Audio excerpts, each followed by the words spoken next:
हाँ, नमस्कार साथियों, स्वागत है आपका हमारे YouTube चैनल गणेश एकेडमी पर। चलिए आज हम स्टार्ट करते हैं औसत एवरेज का पार्ट 3। इसमें हमने पार्ट फर्स्ट में जो फॉर्मूले पढ़े थे और जो हमने एवरेज के बारे में समझा था, तो उससे संबंधित जो क्वेश्चन अभी तक 2 पार्ट में नहीं हुए थे, तो इस पार्ट में उससे संबंधित क्वेश्चनों को हम करेंगे। कुछ लोगों के कमेंट्स आ रहे थे कि सर आवाज़ सही नहीं आ रही, वॉल्यूम सही नहीं है, पीछे से आवाज़ें आती है। तो उसका कारण है कि भाई बिना माइक के हम डायरेक्ट मोबाइल से ही वीडियो रिकॉर्ड कर रहे हैं अभी, है ना। तो आप लोगों का सपोर्ट रहा तो ज़्यादा से ज़्यादा कोशिश करेंगे हम कि माइक वगैरह लाएं। उसके लिए आप लोग ज़्यादा से ज़्यादा सब्सक्राइब करें और जल्दी से चैनल को आगे बढ़ाएं। चलिए तो आगे क्वेश्चन स्टार्ट करते हैं। जितने भी बच्चे नवोदय की तैयारी, सैनिक स्कूल की तैयारी कर रहे हैं, वो सभी ज़्यादा से ज़्यादा इसको कोशिश करें। और इसी टाइप के क्वेश्चन आते हैं एग्जाम में, औसत से भी कभी कभी क्वेश्चन पूछा जाता है, तो देख लेते हैं। तो पहला क्वेश्चन है हमारा 6 नंबर का, 3 के प्रथम 5 गुणजों का औसत। तो इससे संबंधित एक फॉर्मूला लिखाया था मैंने, के प्रथम n गुणजों का औसत, और उसका फॉर्मूला लिखाया था k कोष्टक n+1/2। तो देखो k का मान तो हो जाएगा 3, n का मान हो जाएगा 5, तो 3 कोष्टक 5 + 1/2। तो 3 का 3, 5 और 1 6/2, 2 से कट गया 3 बार, 3 को 3 से गुणा किया तो 9, यानी कि फाइनली आंसर आ गया हमारा 9। आगे चलते हैं क्वेश्चन नंबर 2। लगातार 11 विषम संख्याओं का औसत है। लगातार 11 विषम संख्याओं का औसत है। तो एक फॉर्मूला लिखा था हमने, प्रथम n विषम संख्याओं का औसत, और उसका फॉर्मूला था केवल और केवल n। तो n का मतलब कितना है, 11। आंसर भी क्या आ जाएगा, 11। अगला क्वेश्चन की तरफ चलते हैं। प्रथम 20 सम संख्याओं का औसत। तो एक फॉर्मूला लिखा था हमने, प्रथम n सम संख्याओं का औसत, और उसका फॉर्मूला था केवल और केवल n+1। तो 20 + 1, n का मान 20 रख देंगे, तो आंसर क्या आ जाएगा, 21। क्लियर है। आगे चलते हैं। 1 से 10 तक की प्राकृतिक संख्याओं का औसत है। अब यहाँ पर प्राकृतिक भी बोल सकता है, प्राकृतिक भी बोल सकता है, इससे डरना नहीं है ना। तो 1 से 10 तक की, 10 तक की, जहां तक की आखिरी बोले वही हमें नंबर लेना है। तो n का मान क्या लेंगे यहाँ पर 10। तो इसका फॉर्मूला लिखाया था आपको n+1/2। एक फॉर्मूला लिखाया था पहले नंबर का, प्रथम n प्राकृतिक संख्याओं का औसत। तो फॉर्मूला था n+1/2। n का मान क्या ले लेंगे यहाँ पर 10 + 1/2। तो 10 और 1 11/2, यानी कि क्या आ जाएगा 5.5। क्लियर है। चलो आगे। अब देखो कितना बढ़िया क्वेश्चन है, वेरी इंपॉर्टेंट क्वेश्चन है एग्जाम की दृष्टि से। इस टाइप के क्वेश्चन पूछ सकता है, थोड़े कठिन क्वेश्चन में भी आ जाते हैं।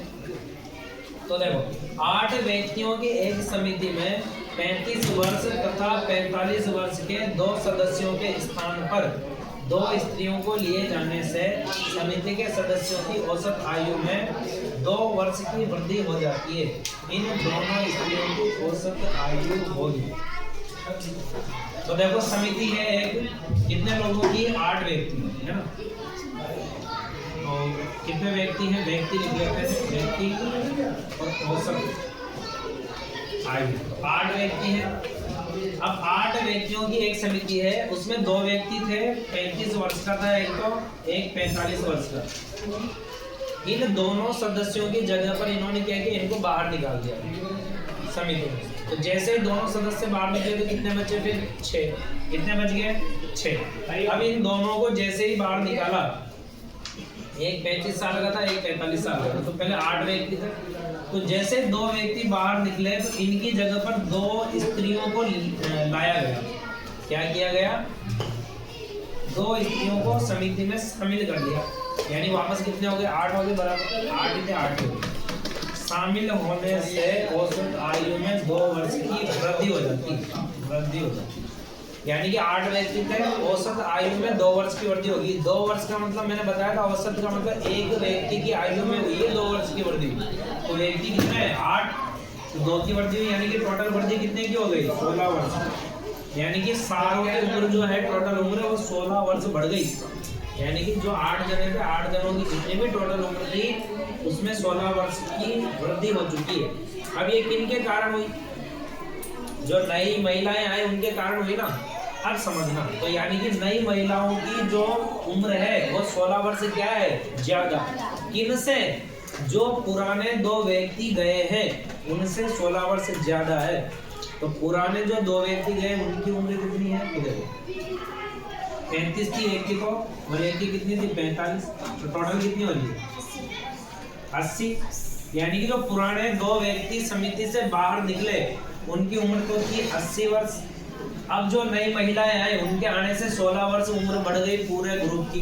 तो इसका मतलब जो नई महिलाएं आई वो 80 वर्ष से कितनी ज्यादा है, 16 वर्ष ज्यादा। 80 में जैसे 16 जोड़ेंगे तो कितना हो जाएगा 96।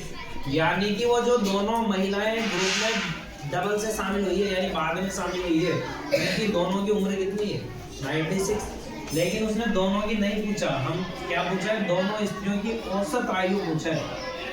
औसत आयु का मतलब 2 की औसत आयु यानी 96 का औसत निकालेंगे तो क्या करेंगे, 2 की उम्र है ना तो 2 का भाग ले देंगे, यानी कि कितना आ जाएगा 40।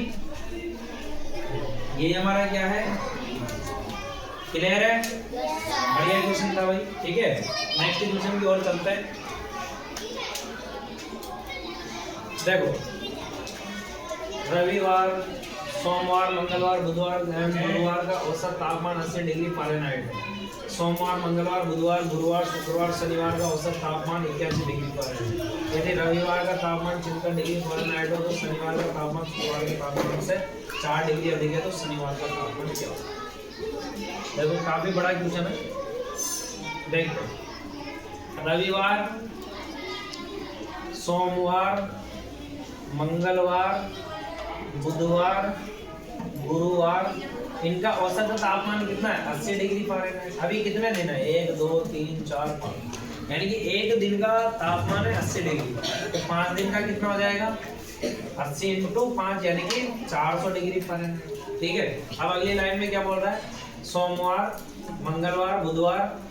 तो देखो सोमवार से स्टार्ट करेंगे, सोमवार, मंगलवार, बुधवार, गुरुवार, शुक्रवार और शनिवार। ये शनिवार, इनका औसत तापमान कितना है 81 डिग्री फ़ारेनहाइट। कितना है 81 डिग्री फ़ारेनहाइट, यानी कि एक दिन का तापमान 81 डिग्री फ़ारेनहाइट है, लेकिन दिन कितने हैं 1 2 3 4 5 6, तो इसको 6 से क्या कर लेंगे गुणा, तो जैसे 6 से गुणा करेंगे तो 1 6 8 6 48, यानी कि 486 डिग्री फ़ारेनहाइट। इन सारे दिनों का कुल तापमान 486 डिग्री फ़ारेनहाइट। अब इनको माइनस कर लेंगे, तो जैसे माइनस करेंगे तो रविवार का तो रविवार, क्योंकि इसके नीचे कुछ नहीं है तो रविवार का रविवार, सोमवार से सोमवार कट गया, मंगलवार से मंगलवार, बुधवार से बुधवार, गुरुवार से गुरुवार, अब माइनस का शुक्रवार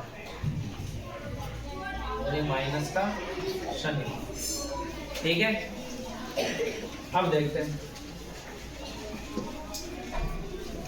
अब इसने कहा है क्वेश्चन में कि रविवार का तापमान 76 डिग्री फ़ारेनहाइट है, रविवार, तो रविवार का तापमान कितना है 76 डिग्री फ़ारेनहाइट। अब इधर भी तो माइनस करेंगे भाई, यहाँ तो भूल ही गए, तो 400 में से 486 माइनस होंगे क्या, नहीं, तो इसमें से इसको माइनस करेंगे तो क्या आ जाएगा 86, लेकिन कहेगा माइनस।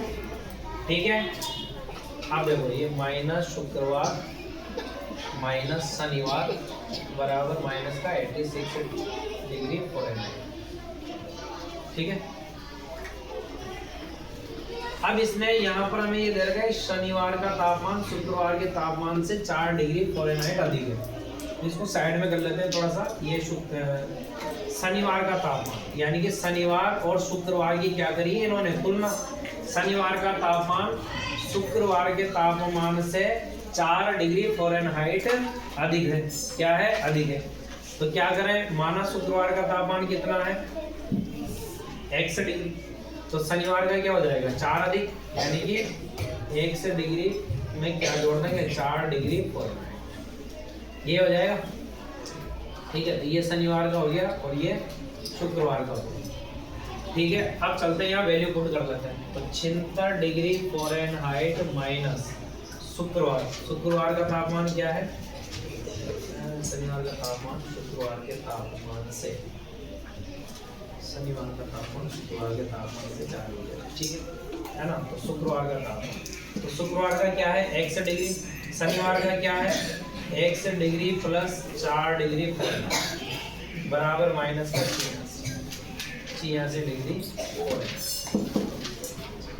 तो यहाँ से हमने क्या किया, शनिवार का तापमान उसने बोला है कि शुक्रवार के तापमान से 4 डिग्री अधिक है, तो हमने क्या किया, शुक्रवार का x मान लिया, तो शनिवार का क्या हो गया, x प्लस 4 डिग्री फ़ारेनहाइट। आप वैल्यू पुट कर दी, तो देखो 76 डिग्री रविवार का दे रखा है, शुक्रवार का हमने x डिग्री लिया, शनिवार का क्या लिख दिया, x प्लस 4 डिग्री फ़ारेनहाइट बराबर ये माइनस 86 डिग्री फ़ारेनहाइट है।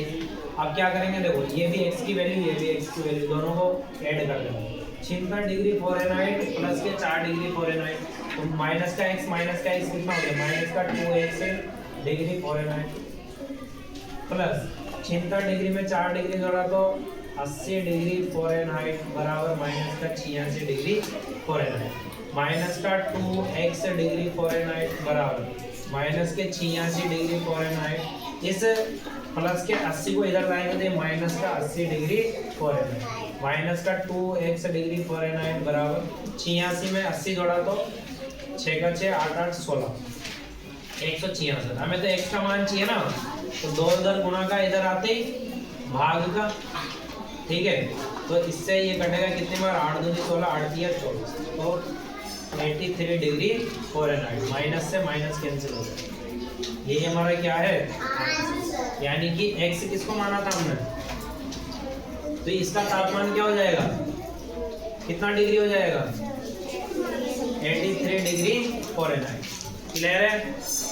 नेक्स्ट क्वेश्चन देखो, यदि 120 रुपए प्रति कुर्सी की दर से 120 रुपए प्रति कुर्सी की दर से 130 रुपए की दर से 15 तथा 150 की दर से 25 कुर्सियां खरीदी गई, तो प्रत्येक कुर्सी का औसत मूल्य क्या होगा। ये क्वेश्चन आप लोगों को करना है, ठीक है, इस क्वेश्चन को करना और कमेंट सेक्शन में इसका आंसर बताना, ठीक है। एवरेज हमने पढ़ा है, जैसा ही क्वेश्चन है, पर 120 कुर्सी इतने की दर से, तो एक कुर्सी की वैल्यू है 120 की कितनी हो जाएगी, इस तरह से करके सबका निकालना, ठीक है। अब नेक्स्ट प्रश्नावली में मिलेंगे, ये आपकी औसत एवरेज पूरी कंप्लीट हो गई है, इससे बाहर आपके कई क्वेश्चन नहीं आएगा। इन जितने भी क्वेश्चन बताएं इनकी आप अच्छे से तैयारी जरूर करें, ठीक है। अब मिलते हैं नेक्स्ट पार्ट में, नमस्कार।